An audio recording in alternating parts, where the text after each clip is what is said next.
Hello, everybody, and welcome to another episode of Every Day's a Train Wreck. I'm your host, Marley Major, and I have a really fun pop-up guest for you named Olivia Sammons, like the fish. Now, this is kind of a funny story, and Olivia is probably wondering why she's on the podcast. Well, she wondered that before, and I told her I didn't care. I was going to have her on, and I would explain when we were on the podcast. So, Olivia is part of Founders Future, and I'm going to let her talk in a second, but this is going to be kind of part of it. So I am always fascinated by people who do something really well, okay, and like clockwork. And so this woman reached out to me on LinkedIn and was like, hey, we'd love to feature you on the podcast, blah, blah, blah. And I was like, okay. And I checked it out and it was legit. And then I thought, this is really interesting. She's like, okay, great. And then sent the link and it was totally seamless. And then I get this link to the podcast. And then guess what? Lo and behold, Miss Olivia is interviewing me and she is freaking polished and on it. And, you know, you get the 9,000 reminders about the podcast and the whole thing. And then I say, hey, listen, I want to interview you. She's like, no, like I'm the one that like she does interview like about, I want to talk about sales. I want to talk about all these things because then guess what? After I do the podcast, then they follow up with me of how to close me and can they make an appointment for their closers.io stuff. And I was like, sure. So basically that was kind of a condition of me having on the podcast what I was going to do this. So guess what? They freaking closed me. And I am now working with their company. So I want to go back now and get the dirt from Miss Olivia because she's got a great backstory. Okay. So Olivia, welcome. Thank you. Welcome to my monologue, Olivia. So, okay, Olivia, we started chatting and I hit it off. Well, at least I hit it off with you like a house on fire. Now, I am fascinated with sales processes. And especially since now, then I signed up for my, you know, kind of intro call and all this stuff. And you have all these questionnaires and everything is just so like processed-ized. I don't know what to say it. And obviously it's the same way with how you guys have your podcast. So tell me a little bit about how you came to founders/closers and tell us a little bit about that because their story is freaking amazing. I mean, it's like $30 million in 10 minutes they did. So fill us in. Yeah, it was actually $30 million in 5 minutes just to. Good. Somebody who can take my snark and give it right back. Yeah. Okay. So closers.io is obviously a big sales company, big sales recruitment company, amazing company. Cole Gordon, honestly, one of the best companies I've ever worked for. Amazing people. And it's very systematized, very organized. And if you have that kind of brain, it's an atmosphere you can very much thrive in because that's the kind of person they want you to be. I kind of stumbled across them and I'd been placed into a few roles. Obviously, you know, now being a client, we help other people scale. So yep. Part of that is implementing part of the sales team. So that's how I come through them. And then the option come up to host the podcast. I never really done anything like it before, but it very much suited me. It's very nice. It's very quick conversations and just being very customer service and just seeing how you can really help people on the other end of it as well. Being an interviewer and being quick is not easy. Like, and you are bam, bam, bam. Like, I mean, they sent me the link, you know, to do your podcast and it was like, okay, you've got X amount of time and you freaking nailed it. I mean, it was definitely within that amount of time. And I was like, how? Like, is this some business executive that has so much experience with business that you can just talk about whatever? No, it's just, you just go down your line and knock it out. How do you, well, first of all, how many people do you interview a week because you're one of their podcast hosts, right? Or do you do all of them for them? No, there's a few of us that rotate it round. There's a few of us that kind of take part. I probably do about 20, 25 a week. So once you kind of have a bit of practice in the conversation, you learn a flow. Like naturally, if you was going to, I don't know if you've ever worked in hospitality, Marley, but if you take what you do, I know it'd be your background. So you take an order, you have a step. Someone asks if you want a steak, what's your next question? How do you want it cooked? Yeah, or exactly. Do you want a sauce? So you kind of go through the processes like you actually would in any step.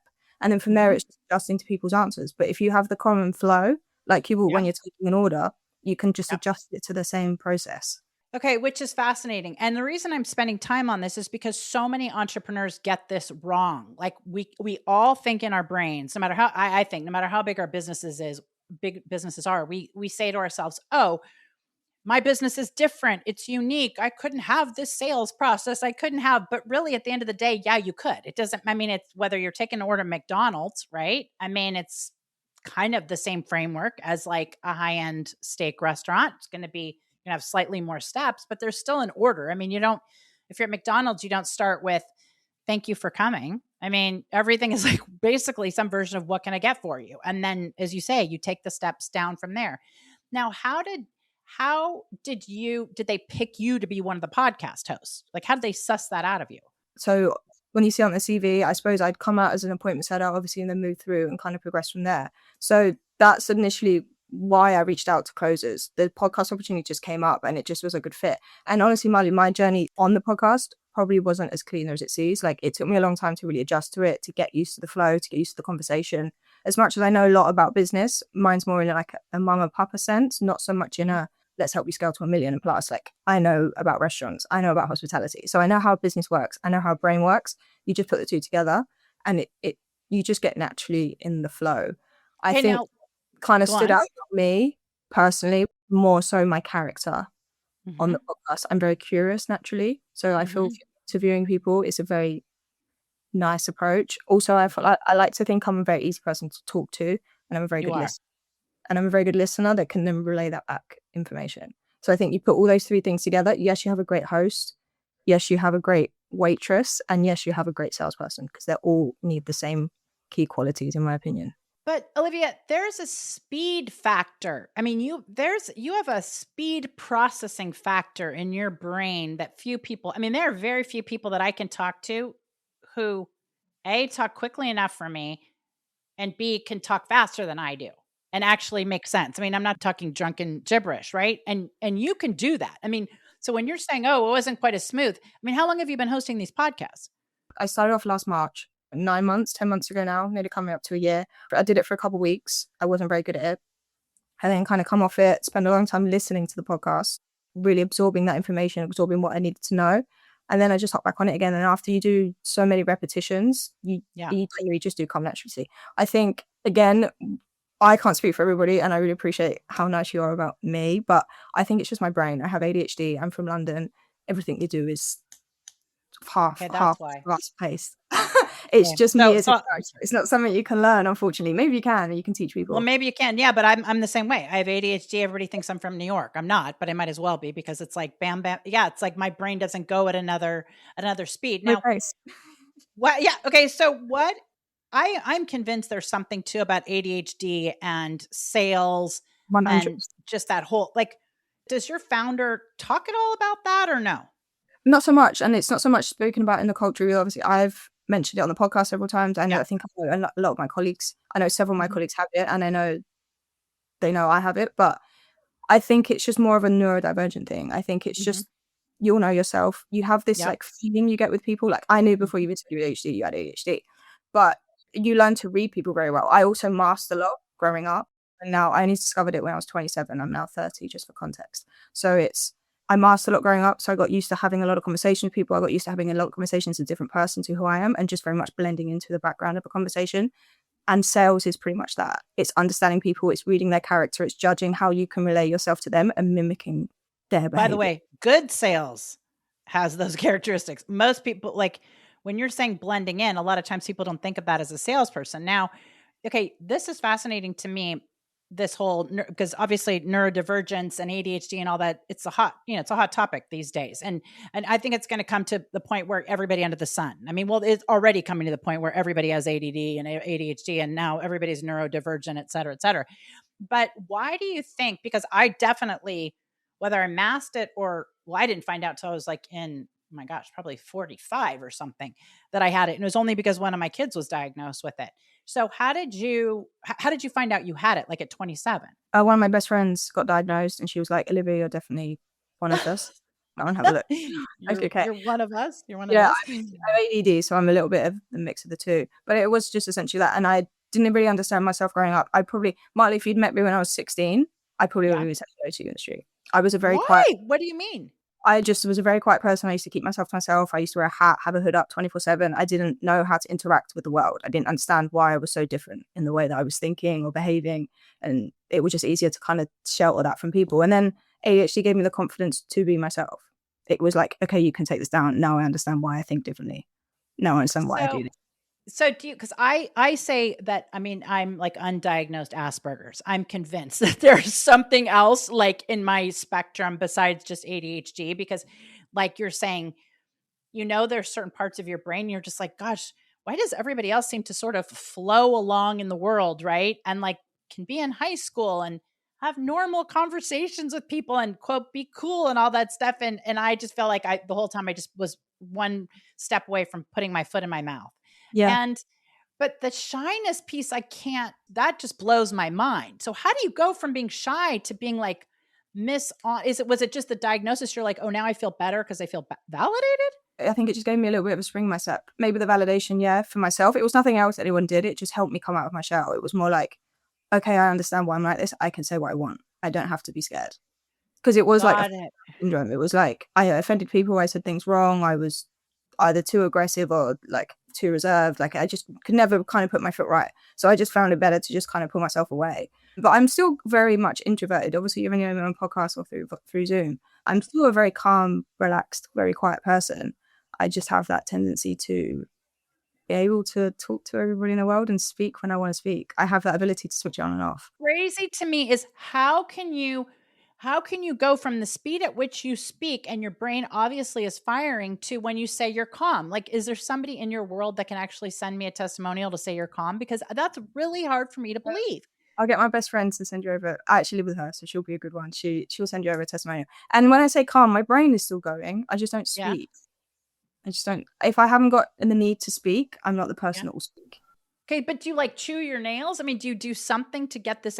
No. You do work out a lot, right? I work out pretty much every day, and I have done since I was young. I was a professional footballer until I was 27. And for those of us in the US, that's soccer. Apologies, yes. But no apologies. That's why I love freaking people from the UK. I could just talk to you about like watching the freaking paint go on the wall. When did you start playing football / soccer? When I was probably around 8, and then I joined my first women's team, so my first ladies team when I was 14. Up until then, I was playing with boys, like just in school teams or whatever it was at the time. But you were probably good from the get-go. I was okay. And I was never the best player in the world. Again, It kind of matched my personality. Like I was the kind of player that you would notice when I wasn't playing more than when I was playing. If that makes sense. What does that mean? Why? What do you mean you'd notice? So, for example, if I don't know, I can't relate to a sport. Do you watch soccer at all? Yeah. I mean, like, so for example, like you have Cristiano Ronaldo, you have Messi, you have David Beckham. You notice when these players are on the pitch, you're like, oh, Ronaldo's doing his stuff.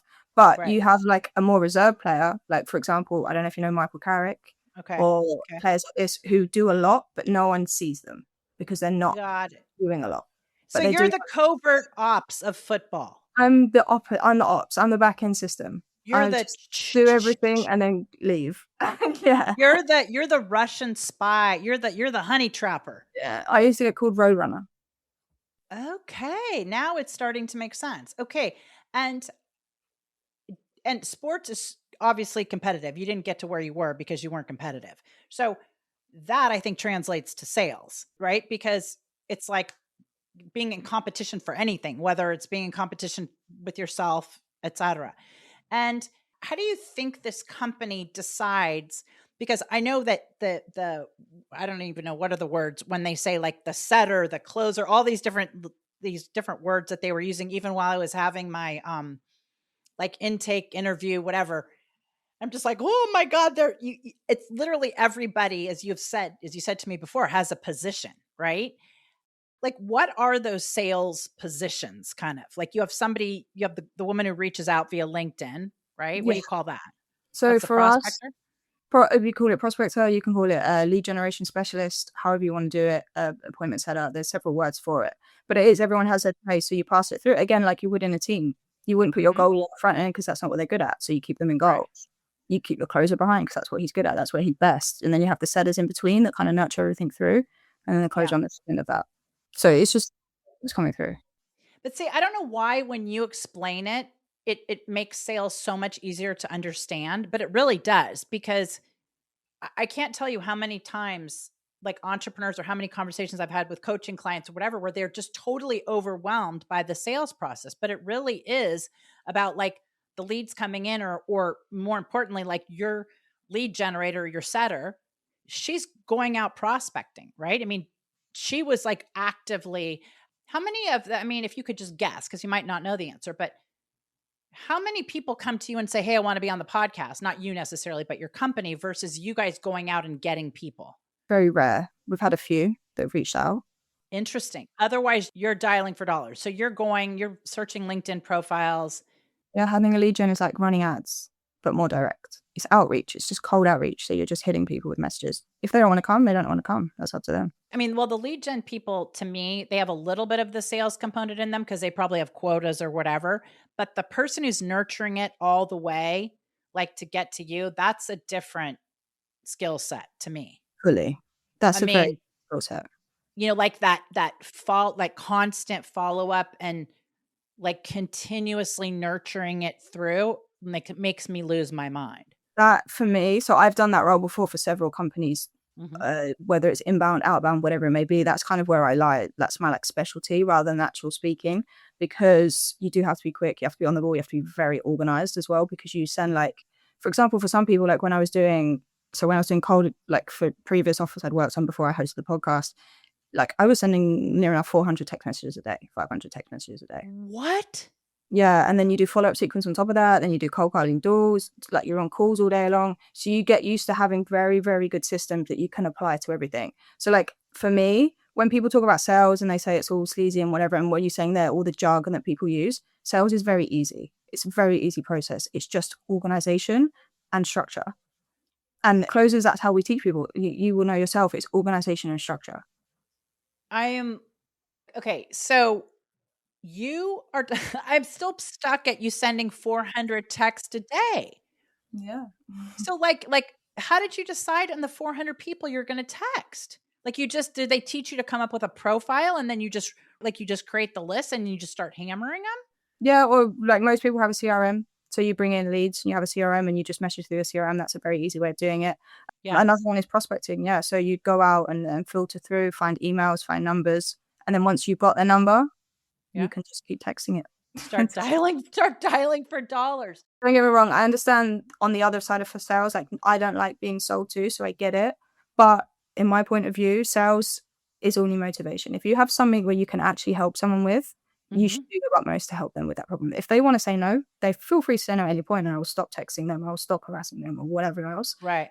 If you can actually solve their problem and you can do it in a way that you know will benefit them, I think the motivation is there to just carry on doing what you're doing. Sometimes. How different do you think the setters, the appointment setters and stuff, how different do you think their processes or styles are from each other? Because obviously you have a framework, right? But then do you think like they still have very much their own way of doing things, or do you think it's pretty regimented? I think it's very regimented in the sense of the structure. So like you would, if you was to write an essay or you was to write an English paper, you'd set out in the right structure, but everyone has their own personalities, their own tweaks they like to put on it. So you have to spin it to suit you as well. Like I'm very kind of chilled, relaxed, soft character, but I also speak very fast, very clearly, whatever. Some other people are not. They're very much like in your face, blah, blah, blah, and that suits their style. So again, the same structure throughout, but just implementing bits of yourself to help that authenticity as well. Okay, if you send 400 texts, how many responses do you expect to get? Oh, that depends on everything. The offer, the time that you send the text messages, the time of year. There's so many dependables on that. Okay, but let's say like I want to make people feel better. That's why I'm saying this, okay? Because I think if people send out 400, they think like, oh my gosh, if I don't get 200 back, I'm doing something wrong. And that's not right, right? You probably average around 60 or 70, 80 back. Got it. Assuming you've got a good text going out. Yeah. And it's a hot offer, depending how long the leads have been around and stuff as well, how long you've done your prospecting, if you've reached out before, if they've responded before. But you would be averaging around like 60 or 70 replies, hopefully. And then when you get those 60 or 70 replies, you're not sitting there going, okay, now what am I going to do? You have the next step like ready to just hit them with. Yeah. I have everything on templates. So my personal progress, so like if you look through my vast history on my laptop, I just have loads of note pages of text message I've sent people that I can then tweak, mess around with a little bit, and then you just implement, copy and paste. So you're always trying to be as quick as possible. Because would you say that's your number one tip for how to sell is not number one, but it's about speed these days, right? I mean speed, but I'm talking in terms of response. So, for Yeah. example, I know we had a bit of kind of issues connecting earlier on today. I missed your email by about 10 minutes and then I phone you. For me, Right. that's rudeness. If I'm not responding to somebody and I'm not there when they're active, I'm not doing my job very well. So I have to be there and wanting responses, but replying to responses within about 10 seconds as well. Just Oh, so you wow. have Okay. full experience. You've got to involve customer service with it. You've got to be when Yeah. they're active. You've got to Yeah. think of the prospect shoes, whoever you're reaching out to. Like I used to sell houses in the south of Spain and we'd sell houses Yeah. for like 2 million plus. But these Yeah. are very busy people. So you'd be WhatsApping them at 9:30 at night. But I want to get Yeah. to them when they're on their phones. That's not their job to respond to me. My job is to get to them when they're on their phone. Ah. Okay. Well, speaking of jobs, I promised you would get out on your hard stop, and I'm going to keep my promise. But one thing I'm going to make you do is come back and do this again because I could talk to you all day long. So, Olivia, how can people find you? I suppose LinkedIn's the best place, like everyone else. LinkedIn, Olivia Okay. Sammons. Olivia Sammons. Okay, so you guys, this was a quick convo, but one that should supercharge your sales techniques. And Olivia, I'm going to have you back. But you guys, thank you for listening, and make sure to send this to a small business owner who needs it, because these are great tips. And if they need extra help, guess what? Go to closers.io. Olivia will interview them for the podcast and then close them. Okay, so this is Marley. Thank you so much. Make sure to subscribe, like, comment, tell a friend, and you can find me at The Profit Goddess. Have a good one. Bye-bye.